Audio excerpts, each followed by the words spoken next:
through storms, unshaken, unbowed.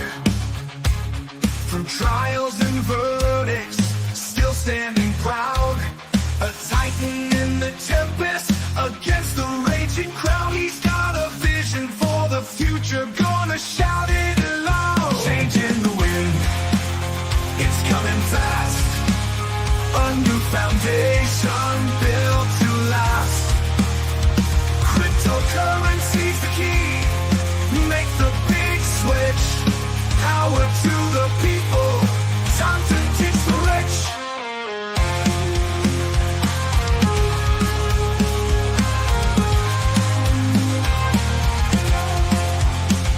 Legal battles can't hold him. He's moving on with plans so bold. From dusk till dawn, he's rewriting the rules. A new dawn's day. From the hands of the few to the people's way. Say goodbye to all chains, embrace the new. A financial revolution, fair and true. For the workers, the dreamers, side by side. In Trump's new era, let freedom rise. Changing the wind, it's coming fast. A new foundation built to last. Cryptocurrency's the key. Make the big switch. Power to the people. Time to ditch the rich.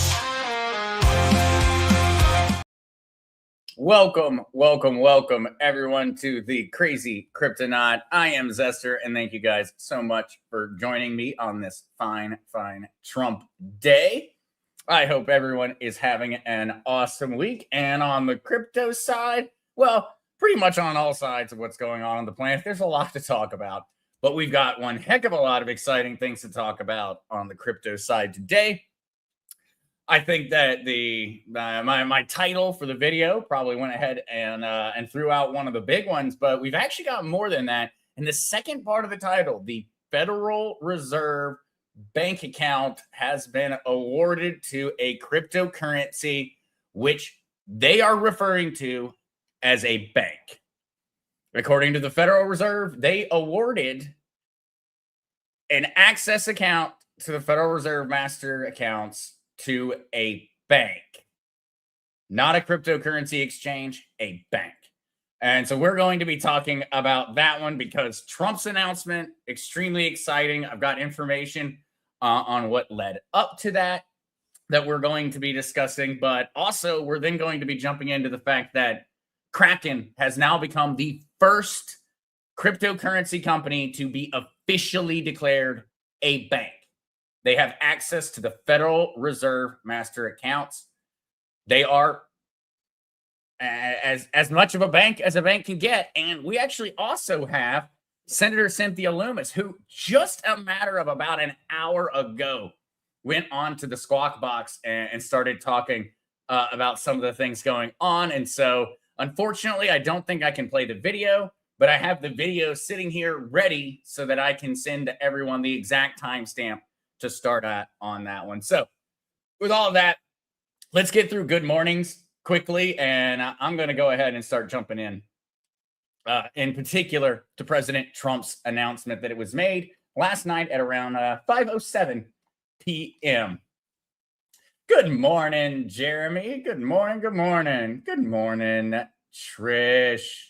I hope you're having a wonderful one. And yeah, no, lots going on over there. Definitely, guys, if you do have some time today, just for reviews, we put out a new website. Jeremy really has been putting a ton of work into the Mr. Heals website. And we'd love if some folks would go check it out and just see if you see any problems with the website, see if you like the animations.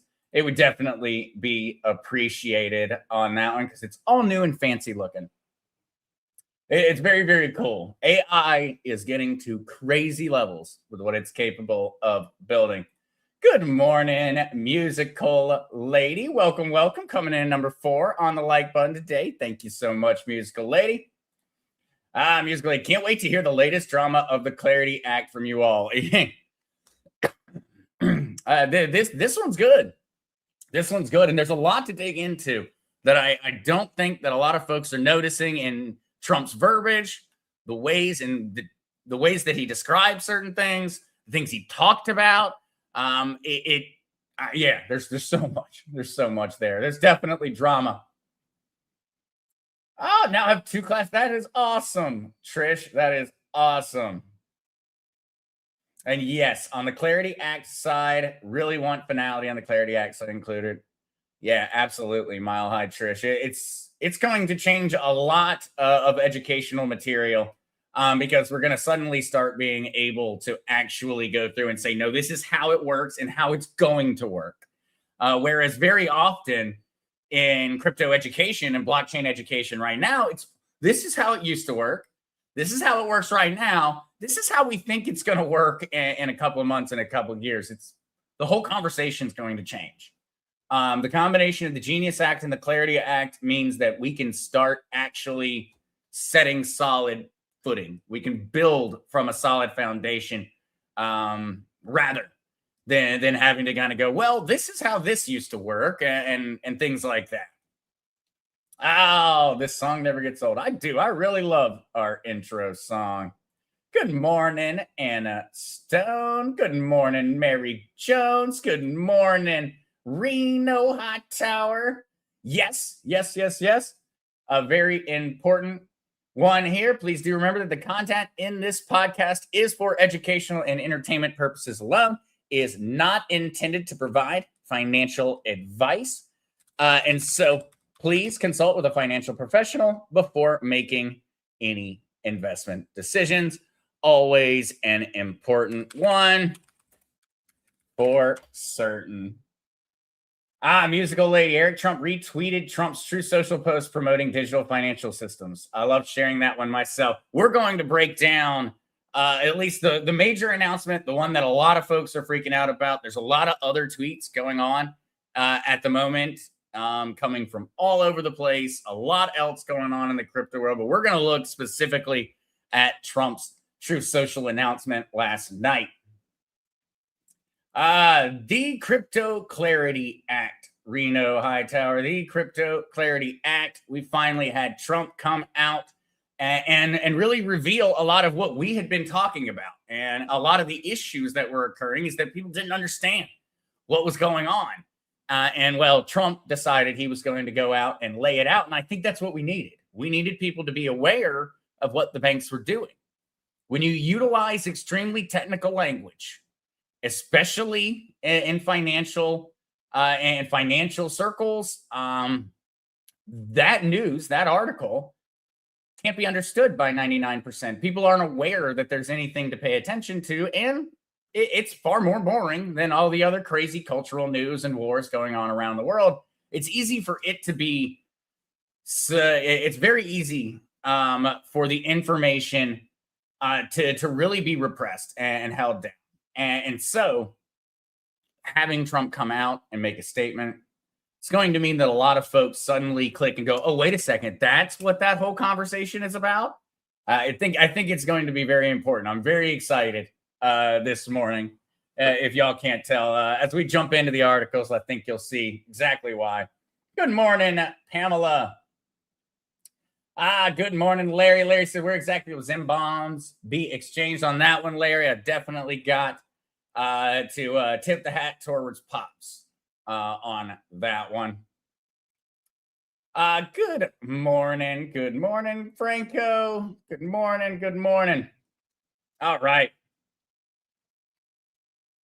Yeah, absolutely. Trish even considered zooming them at this point, working with local neighborhood preparedness groups and even local libraries, spreading the word. Absolutely. All right. Do you pay attention to the U.S. debt clock? I find it helpful. I do, Franco. It's one that I always keep up on one of the tabs, just to see. And sometimes because of the days that things are reported, essentially on the debt clock, it can have some very, very, very drastic changes. But all right, let's go straight to it because I'm too excited to not start talking about Trump's announcement on this one. All right, let's make certain I've got the right article pulled up and ready. Here we go.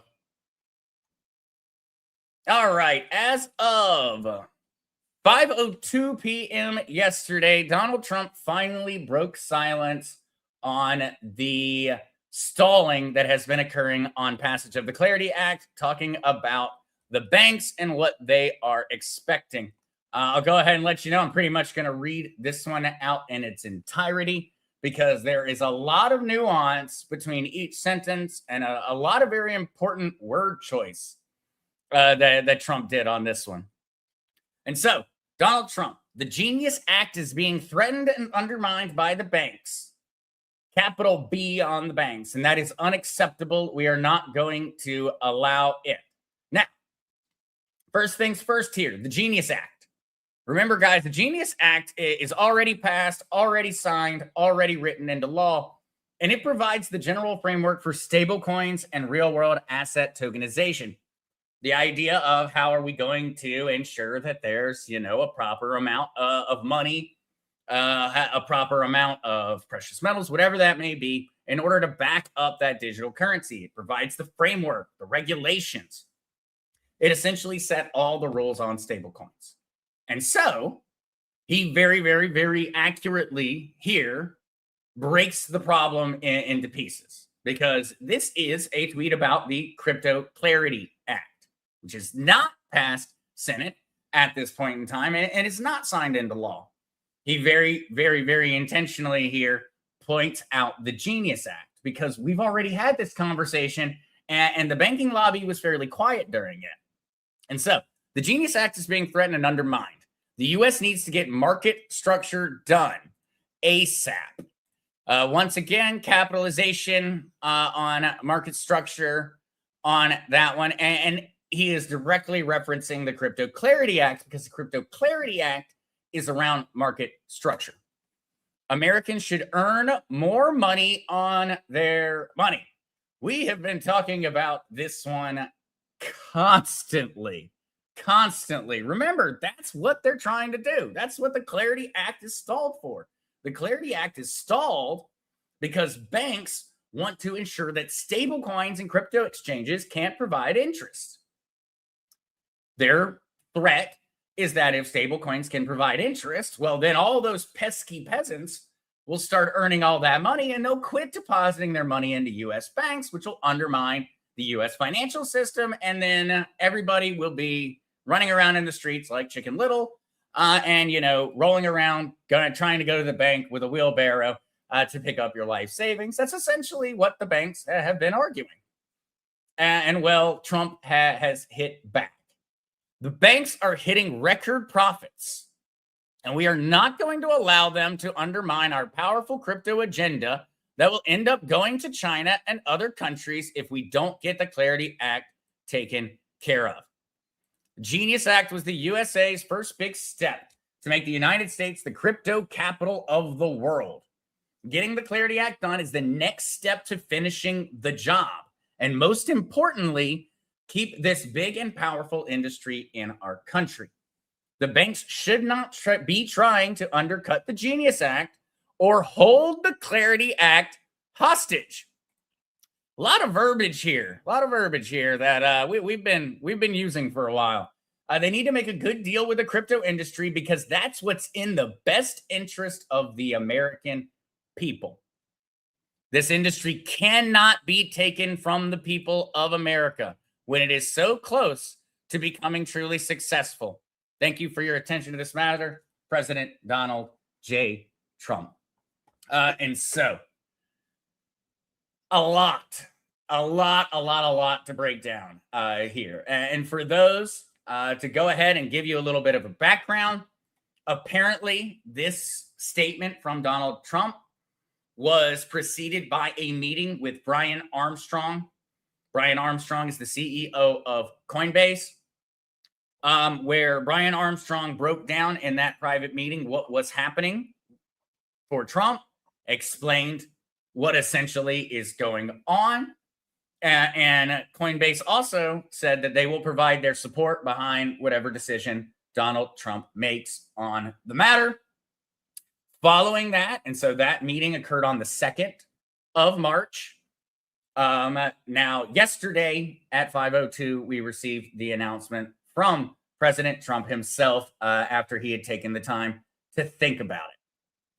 He has fully backed the crypto industry, and he has gone against the banking lobby quite clearly. He very explicitly states, banks are hitting record profits. We're not going to allow them to undermine our powerful crypto agenda.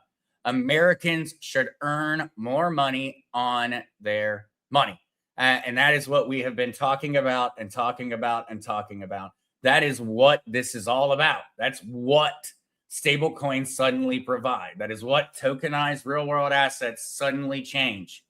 No longer do the banks earn that interest. We earn that interest. And that is going to change the entire idea of our financial system, the idea of saving, the idea of how to earn money, how is wealth generated. The entire thing is going to change on account of it. And Trump is aware. And he is completely correct to be drawing this Genius Act line. Ultimately, this hostage situation that has been established by the banking lobby is a matter of the Genius Act. The banking lobby messed up. If they wanted to be complaining and they wanted to be holding everything back, they should have been doing that during the Genius Act. And now they're essentially holding the Crypto Clarity Act hostage, trying to change the Genius Act. They essentially want to change the Genius Act that has already been written, already been signed to law by President Trump. They want to change it retroactively. And they have realized that they might be able to hold the Clarity Act hostage in order to achieve it, because we have got to pass it. Trump has to pass it. He's making it clear here. We have got to pass it as soon as possible. There are a lot of things going on in his global strategy that are reliant upon this. And that's why it's going to end up going to China. Why did we just recently unseat the leader of Venezuela? Why are we currently waging a potentially dangerous campaign in Iran? Russia has said nothing about this besides a few type statements coming out of President Vladimir Putin and Sergei Lavrov. And ultimately, China is suffering immensely from the recent decisions, the recent moves that Trump has made. And he is once again pointing out that this is a part of that. Ultimately, legislators in the Democratic Party holding back the Crypto Clarity Act is holding back a far, far larger strategy than just cryptocurrency. This is much larger than that, and a lot more is at stake. Getting the Clarity Act done is the next step to finishing the job, and most importantly, keeping this big and powerful industry in our country. The bank should not be trying to undercut the Genius Act or hold the Clarity Act hostage. Make a good deal. And I think this is probably the most important sentence of them all. This industry cannot be taken from the people of America. It cannot be taken. I am extremely, extremely excited over finally getting a break from really the silence from Trump himself personally on this one. I think that it was very, very, very good to see that, whether it was because of his conversation with Brian Armstrong that occurred just on Monday of this week, or whether he already knew all of these things. I tend to believe that he was already pretty aware of the vast majority of this, but it's very, very good to see a message come out from him. And I think there's a lot to take away from the way that he described it and the way that he broke it down. This continues to compound when we start to get into all the rest of the news that we have for today. But this in and of itself, I think, is a very, very good sign. Trump is aware, and I hope that now a lot more folks out there take these warnings seriously. We are honestly having a conversation about the new financial system all the time in full public view, in front of the Senate, in front of the House. It's being had in the White House. It's being had in Senate committees. It's being had. Conversation about how much power that is going to go to the people and whether the people are going to control the new financial system is being had. Conversations being had right now. It's been being had. And it's happening in public. It's not closed door. It's not something where if you come out and you say something about it, you're immediately going to get thrown into the loony bin. No, we can go right on over to government websites and we can sit there and we can read through as they discuss the new financial system. And so, what are folks' thoughts on that one? The timing, Franco, the timing of this post is fantastic. Absolutely. I completely agree. I have to imagine that it was somewhat planned with everything else going on. All right. Looking for more. Oh, hey there, Neil. How you doing, Zester? I'm here late. Good to see you. Good to see you, Neil. I hope you're doing well. Robbie Buck, Jamie Dimon was financier for Epstein. Government should use that for leverage since Dimon is the one fighting Clarity Act. Absolutely, Robbie Buck. Absolutely. I personally remain very frustrated. I strongly believe that anyone and everyone that was found to be communicating back and forth with Jeffrey Epstein and whose files, emails, and correspondence required redaction, I strongly believe that they should all have already been picked up for public questioning, regardless of it. When it comes down to it, I mean, heck, bust out the RICO Act if you've got to. I believe that they should all either be sitting in a cell or should be going through quite an explanation phase that we all are publicly allowed to see. But hey, that's just what I want. I don't have I'm not going to hold my breath.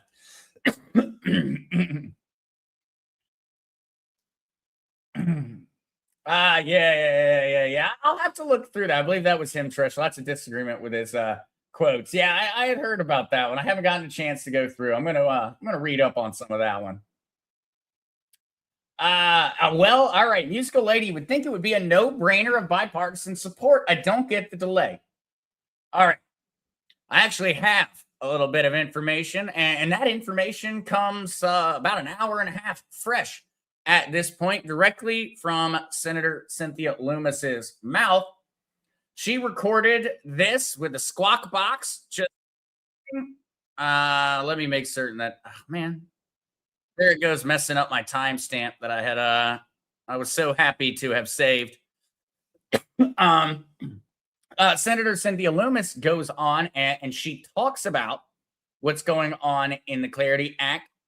She also discusses a very, very important point during this, and she talks about one of the compromises that is currently occurring, discussing the utilization of Bitcoin in terms of purchases and whether that would be a taxable event.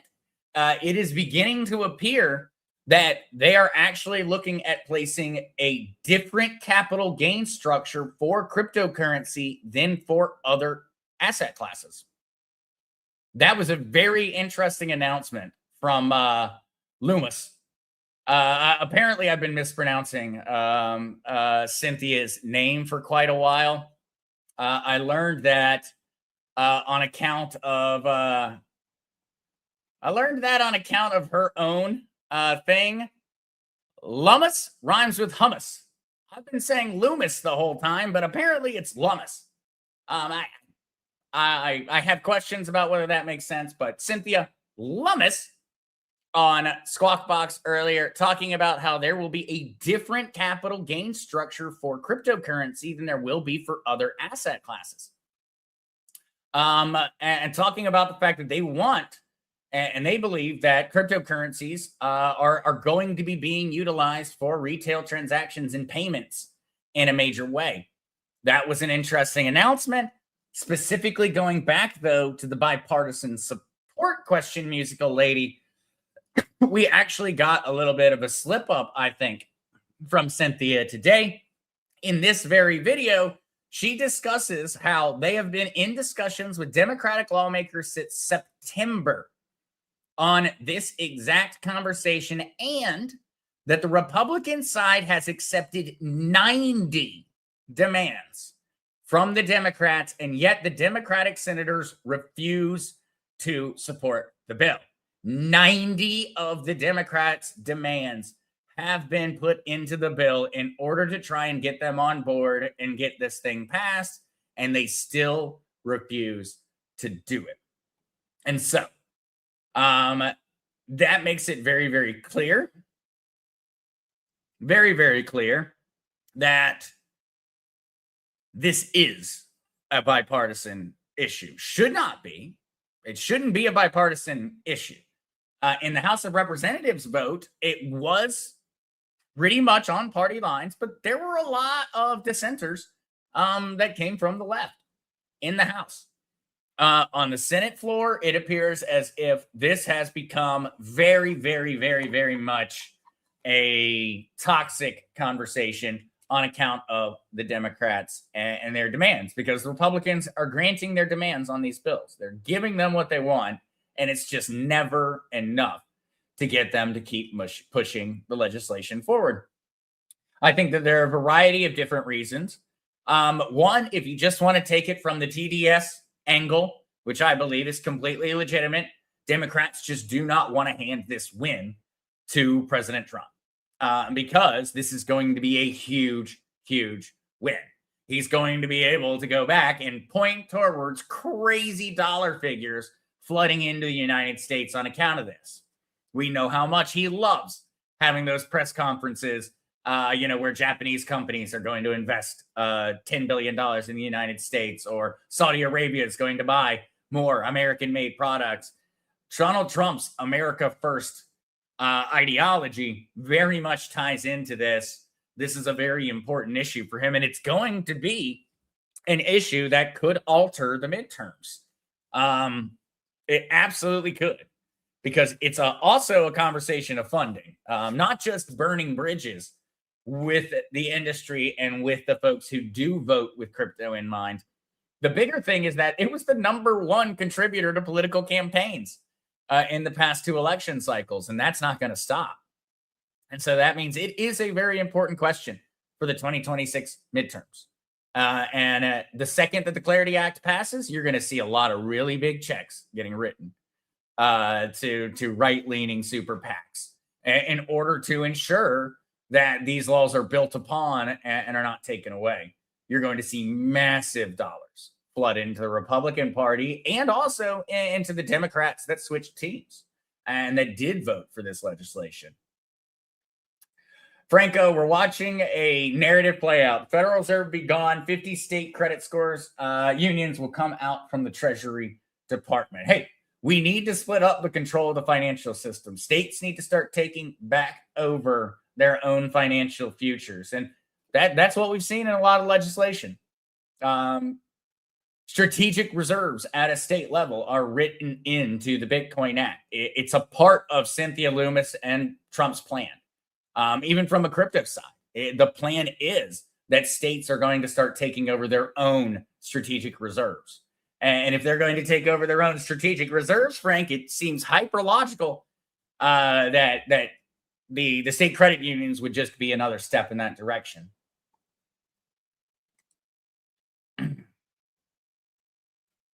Savvy, what happens to your stuff when you're found to be treason? Confiscation of all assets. On the cryptocurrency side, that's always been a great question, because yes, it would be seized.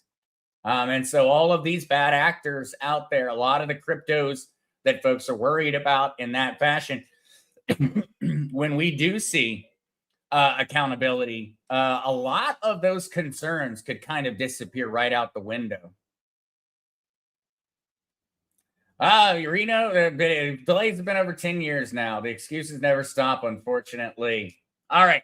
Actually, that drags me right into another one of my articles for today.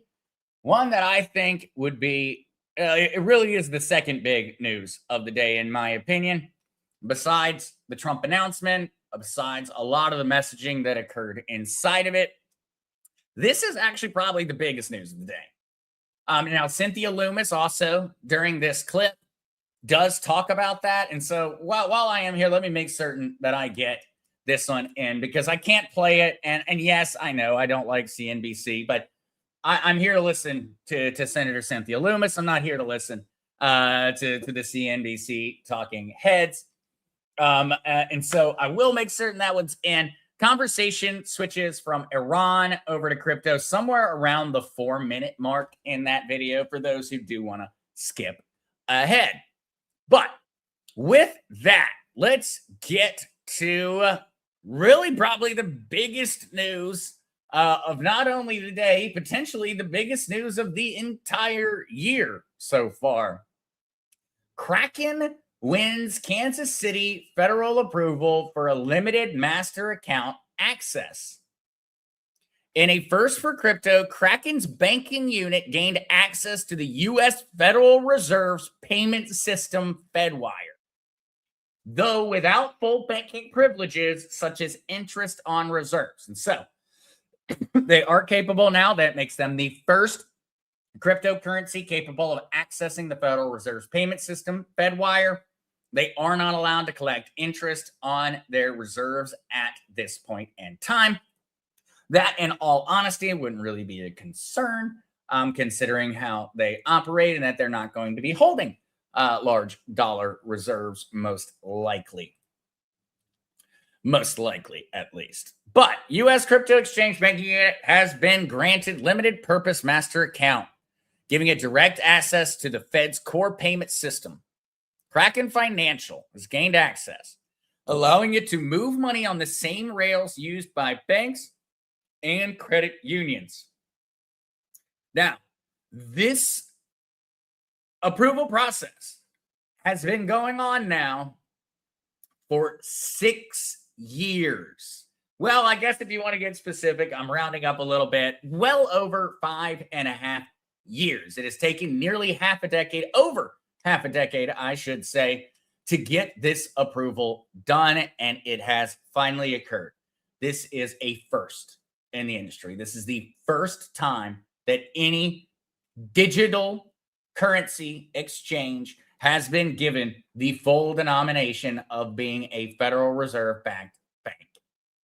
Now, there are other banking licenses that have been provided. XRP has been provided with a banking license. A variety of other crypto companies have started going through that process as well, but none have been given direct access to Fedwire. That makes Kraken the first. This is a huge step in the process. It means, and this is probably one of the biggest takeaways before getting into the whole, hey, Kraken and all that type of stuff, probably one of the biggest takeaways means that Fedwire is capable of communicating with a blockchain. That right there is probably one of the most exciting parts of the entire announcement. A crypto exchange, digital currencies, is capable of connecting to Fedwire. That is a serious indication from a technological aspect on what is now possible when it comes to Fedwire. And it draws in a lot of conversations about whether that means that Fedwire is already blockchain enabled at this point in time. With a Federal Reserve master account, we can operate not as a peripheral participant in the U.S. banking system, but as a directly connected financial institution.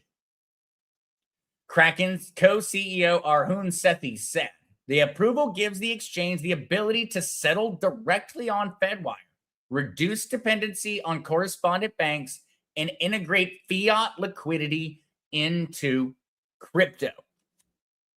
The news marks a milestone for the crypto industry in the United States, though the approval does not provide the full range of services available to banks, including payment of interest on reserves held at the central bank. I think that this is actually on purpose. I don't view that as being any form of a negative. You would not want the new financial system to be pegged to the reserves held at the central bank, because we know the state of those reserves that are held at the Federal Reserve Bank. That is fiat funny money. It's not really reserves. And so I think that this is intentional. I believe that even if they had been offered by the Fed to have this access, that they would have refused it, because they are not connected to the old financial system. They are connecting to the new financial system. They would not want all of that baggage coming along with them.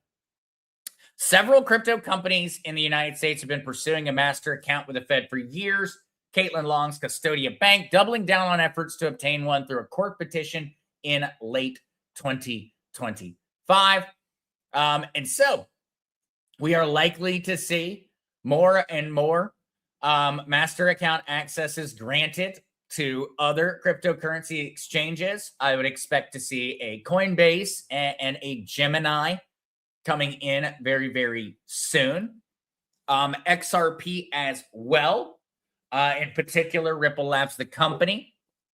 That would be another one that would make a lot of sense to be coming down the pipeline. Remember, they've already received a banking license. This is actually a little bit different than that. This is not a matter of storage of funds, and that's what they had previously essentially been given. Hey, it's regulated.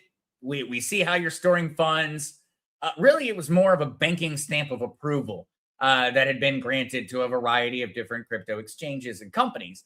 This is the ability to move funds, not store them, transact them, and to be able to potentially draw directly from Federal Reserve fiat liquidity in order to do so. So this is probably the most exciting news of the day, in all honesty, even more so than Donald Trump's announcement. But I'm kind of going to, they're equal in my mind, because I do believe that Trump's announcement is about to fast track some of these conversations. It's going to draw a lot of attention, and we're going to start seeing far more progress made on the Crypto Clarity Act, because now he's called the banks out. Well, the banks are getting hit everywhere. And so yesterday, the banks just got sucker punched, I guess you could say, by Donald Trump with his announcement, essentially calling them out, saying the banks are being greedy and that it's not going to happen and that they're just not going to get what they want. And now the day after, turns out crypto exchanges are just full banks. This timing and all of this coming out at the same time has got to have a lot of banking executives and shareholders particularly concerned, because this was a 1-2 punch. The ability for exchanges to store funds was already not something that the banks were happy about. That was already scary. The fact that XRP has, FDIC, banking framework and all these things, that was all scary. But banks still had one thing that no one else had. They had access to the Federal Reserve. They could transact and move amounts of money that are just impossible for anyone else to move, whether that's a matter of liquidity or just flat out impossible. Now, crypto exchanges are just better banks. They're just banks that offer more services. And as a matter of fact, in that Squawk Box interview with Senator Cynthia Lummis this morning, she talks directly about that. She goes through and she says, hey, what you're going to see is you're going to start going into a bank, and a bank's going to provide you service for digital assets and fiat. She talked about it just this morning. So that's where we're going. That's what's going to happen. Exchanges are banks. Banks are exchanges. The whole world's just going to have to learn it. But there is no real difference. All the difference is that these crypto exchanges are far, far more capable forms of a bank. It's a superior bank. It's a bank that provides you with your interest off of your stored assets. It's a bank that provides you with the immediate access to switch between different currencies. It's a bank that allows you immediate access to remove your funds. It's a superior version of a bank. And that is what's happening. And particularly exciting to see all of it coming together at the same time. And I do think that if there's too much for it to be coincidence at this point in time, I think that there's a lot of things occurring outside of the crypto space that, in all honesty, have a lot more going on and correlation than what people are assuming. Ultimately, we have seen the fall of a multitude of different nations in regards to the idea of petroleum products. I do believe that that is also interconnected. Remember, the petrodollar was a large reason that the United States was able to maintain their dominance on the global economy. The US got everyone hooked on it post World War II by guaranteeing that gold withdrawal. That's what got everybody hooked. Then they yanked the rug out in the form of Richard Nixon and said, hey, never mind. Actually, you can't redeem it for gold, but also you can't stop using it because how else are you going to buy petroleum products? I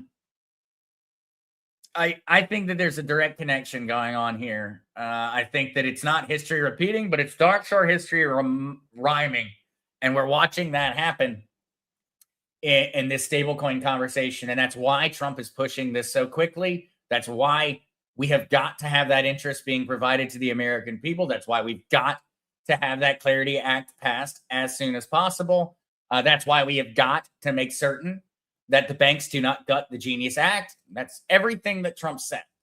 All of those things all add up to the new petrodollar is going to be a digital US-backed dollar, but it's going to be a stable coin. And I believe that's going to be the new petrodollar.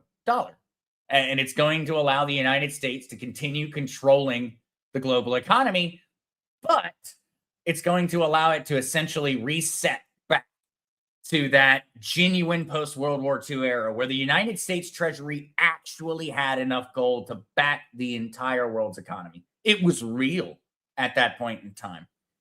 That is what they're trying to achieve again. That is the reset. The reset, I believe, is taking the U.S. economy back to exactly then.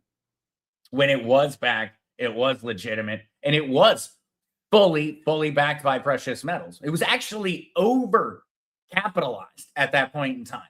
There was more gold being held in U.S. banks in the U.S. Treasury than there was dollars circulating in the entire world at that point in time. So there was a time when the US dollar was on extremely solid gold-backed footing. I believe that we're going right back there. We're just going back with the new digital petrodollar. Robbie Buck, banks deserve to be uncomfortable with exchanges. Banks went over the line when they started charging people to take their money out of an ATM. Robbie, banks have gone over the line absolutely so many times. Banks holding interest from their clients. Undoubtedly, what do you believe that your savings account is actually earning in yearly interest? Overdraft and all of the different fees. It's a multitude of different highly, if they're not illegal, they're darn sure immoral business practices. And I would argue that they are pretty clearly illegal as well on many fronts. All right. Yep, Frank, every time you deposit money in a bank, it becomes the bank. I suppose that's the great difference here, Frank. Ultimately, with a centralized exchange, when you deposit money to the centralized exchange and then you send that money over to your account, to your wallet, the money's actually yours for the first time ever in your life. It seems like such a crazy statement, but in all honesty, we are going to finally own our wealth for the first time ever.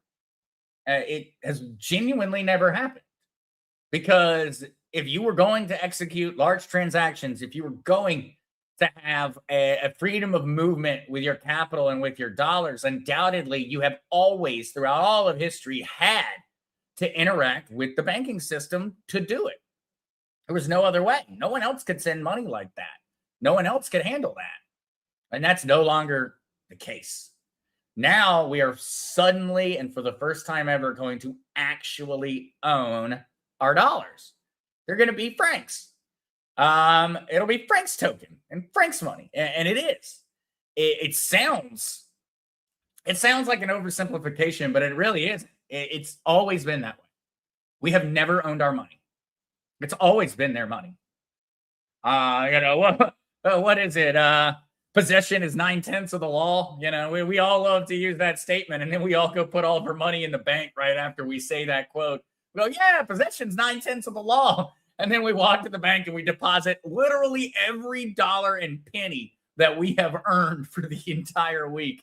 We immediately commit the cardinal sin of saying, hey, actually, it's not my money. It's the bank's money. It's finally the opportunity to stop doing that. Triumphant, it's pathetic what they give interest on our accounts, but they sure charge interest. Absolutely. It's absolutely pathetic. And it really does. It adds up, because we're talking about massive volumes of dollars, massive volumes of dollars. Even if they just get to hold on to your money for 3 days and do what they want to with it until, say, Monday at some point when they finally release your paycheck from the previous Friday, even that, they made money. Reason that you got your bank account for free is because they're making money off of you, and they're making money off of you making money. You're the only one here in this equation that is genuinely providing value. The bank is not providing value, at least not in the modern world and not with what we're capable of. It is a bad deal. That bank proposition is a bad deal now, because we no longer have to participate. In the past, it just wasn't a choice. It didn't matter what you wanted. You could go all the way back. It just didn't matter what you want. Someone had to be backing it up. We could go all the way back to Roman emperors minting gold coins and minting copper and silver coins. We can go all the way back. Even then, you were still going to need that centralized bank, that central mint, as it was at that point in time, in order to validate your currency. You still are tied to them. Yeah. You could go and you could melt all your gold down, go on over to the Persian Empire, and you could exchange it for their currency. But guess what? Now it's just the Persian Empire's central bank that you're participating with. It really has never not been that way. It really has not. All right, though. Let's see what else we've got. I was planning on today being a fairly short one, but looking at the clock, we're already at 48 minutes, and I've still got quite a few articles to go through, it would seem. And so, all right, let's try and hit some of these. Iran's largest crypto exchange see a 700% withdrawal spike minutes after U.S.-Israel airstrikes hit Tehran. Iran crypto outflows. As missiles began striking Tehran, many ordinary Iranians appeared to react in the only way they could control, by moving their money. Crypto outflows spiked as missiles hit Tehran. $10.3 million leaves Iranian exchanges in 72 hours. And so this one is this is just a repetition of what we've already seen. I've talked about this one from a variety of different countries. We talked about this actually during the most recent, prior to what's currently ongoing, the most recent attacks conducted by Israel and the United States on the Iranian nuclear facilities. At that point in time, the same thing happened. Iranian cryptocurrency exchanges start to see massive, massive withdrawals. This most commonly is associated with the average everyday person because think about it. You, me, we are just sitting around enjoying our lives one day. We've got our crypto sitting over there. We've got our US dollars sitting in our bank account.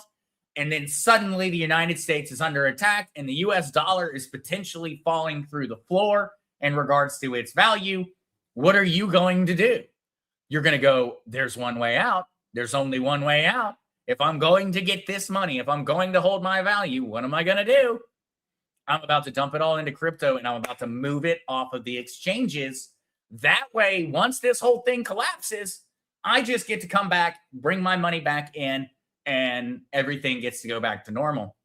That's what happens. Nigeria sees the massive inflationary issues. The Nigerian people start buying cryptocurrency like mad. They start rotating all their funds in. Nigerian government makes any comment that's poor about the government or about the economy. Guess what? Nigerians start moving that cryptocurrency outside of government control.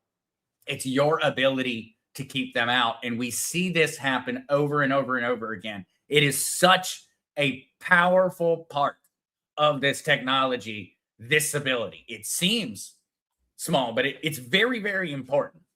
We've seen this occur in every nation that has suffered from mass inflation over the past decade. Look at Zimbabwe. Zimbabwe, what does every Zimbabwean want? They either want not their dollars or they want cryptocurrency. Look at Venezuela. Venezuelans immediately had all their exchanges shut down by Maduro as things got worse and worse and worse. Why? Because Venezuelans were moving all their funds over to cryptocurrency in order to protect them. And so we saw it once again occur in Iran over these attacks. Now, there is a bit of a crux here that has occurred, as there are lots of funds that are held in Iran, potentially by people who may not have the ability to move them at this point in time.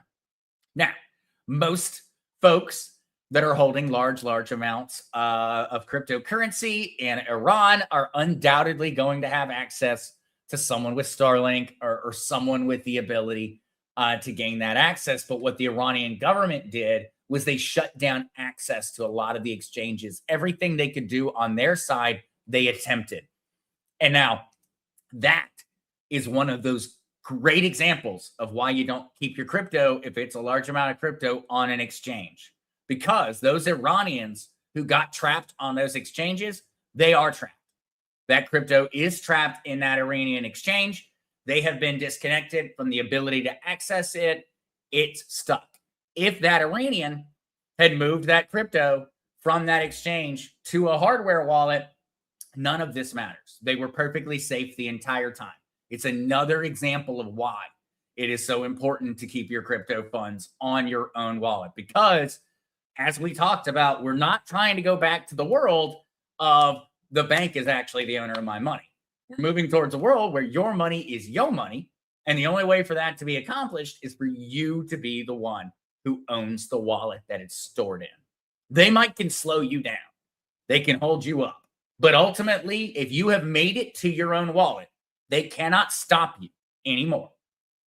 Because at that point, say I did. I am fleeing Iran with all of my cryptocurrency. I have removed it to my own private wallet. I am then capable of exchanging with decentralized finance and swapping my cryptocurrencies all around. I can move all of my funds over to the United States or wherever. I can move all of it into gold. I could make certain that no one can take it from me.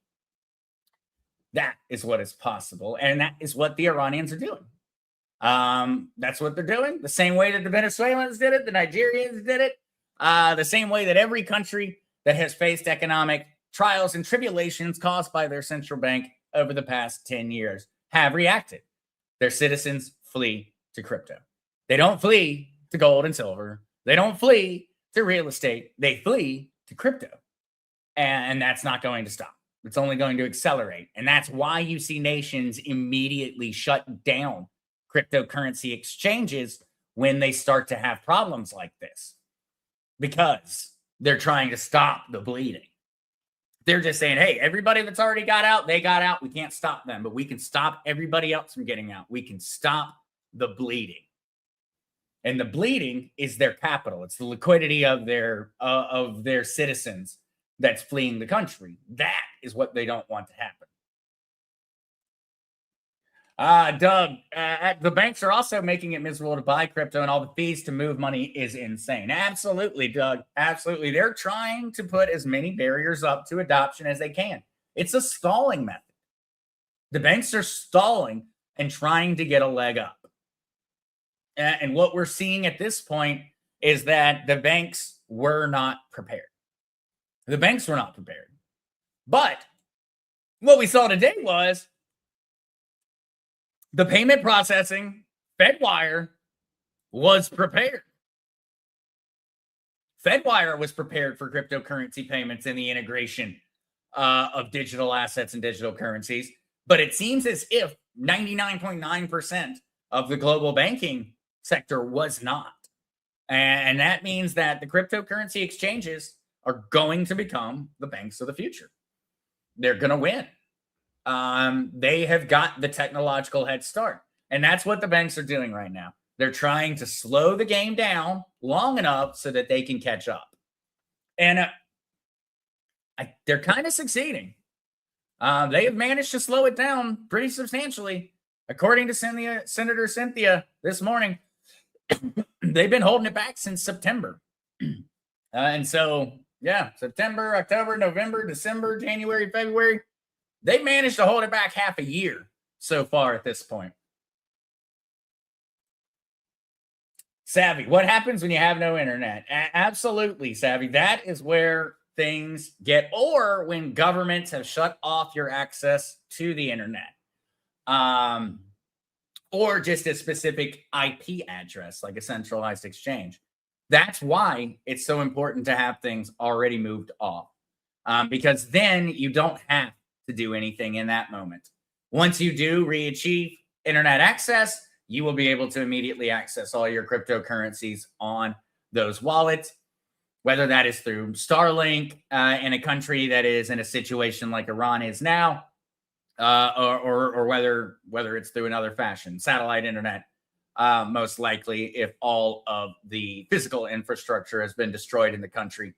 But keep in mind, Savvy, that if said internet access does go down, it will remove those people access to their cryptocurrency at that time, but their funds are not in danger. Their crypto is not going anywhere, is what I mean, while they are limited from internet access.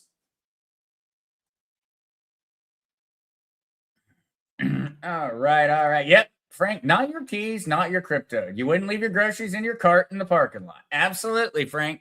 Absolutely. And it is true. Not your keys, not your crypto.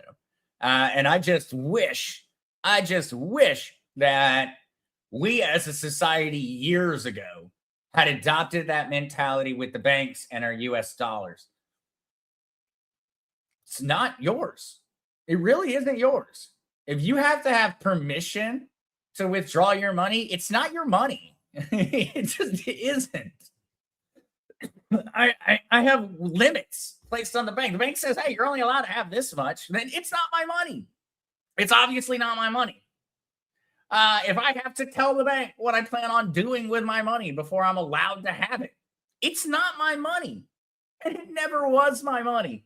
And that is, it's still, I know everyone in the community, and that's why it's so nice to be able to talk with like-minded people and to be able to hang out, with the Kryptonauts and with everybody on the Mark Z and everybody. It's so nice because people are aware of what's going on, but it is still so frustrating to this day when I hear some of the folks that are just refuse to wake up try to explain to me how important the system is and how good the banks are. I cannot get past it. That's why it's so nice to get to chat with y'all, because I know that y'all are aware of what is going on and what they've been doing to us for generations. Wilderness Trigger. I got hit at my bank yesterday. Literally blocked me from buying crypto. I made a strong point. Who are they to tell me how to spend my money? Now I have the aggravation of redoing everything. Absolutely. How are they to tell us what we can and cannot do with our money? It's not their money, but they can because it is their money. Yeah, Robbie, I'm trying to be nice, but banks suck. Absolutely. I have to do the same, Robbie. Otherwise, I'll owe more money in curse jar fees than I'll make. And so when it comes down to it, my feelings about where the banks are going and where they can shove all of their concerns are fairly crude. Yeah, Musical Lake. It's very nice to hang out with like-minded folks like you all are. I can breathe easier. Absolutely, Musical Lady. Absolutely. I am so tired, so tired of some of the folks that are completely asleep on this. It's so frustrating because it's going to affect them too, and their lack of knowledge about it's going to affect us. Frank, I bank with Chase. I have never had a problem with buying crypto. Chase is one that I have always heard was very good on the crypto side. And for those, though, that have had issues with banks like Wilderness Trekker, if that is a situation where the bank automatically denied that transaction, I have found through calling the banks and saying, essentially, I am going to send my money wherever I want, or I'm going to be opening a new bank account today. Typically, they will start to allow the transactions to go through, but I'm not certain what your bank is in particular, Wilderness Trekker. I know with Wells Fargo and Bank of America in particular, they will deny the first transaction 99% of the time. And what they make you do is call them. And you have to call them and you have to literally green list whatever that exchange is and say, hey, if I'm sending money to Gemini, you will not stop me. And until you call them, give them your social security number and things like that, they will deny those transactions. That has happened to me. That has happened to family members. That has happened to countless folks in the community where they had to call the bank and literally force the bank to allow them to spend their money the way they wanted to.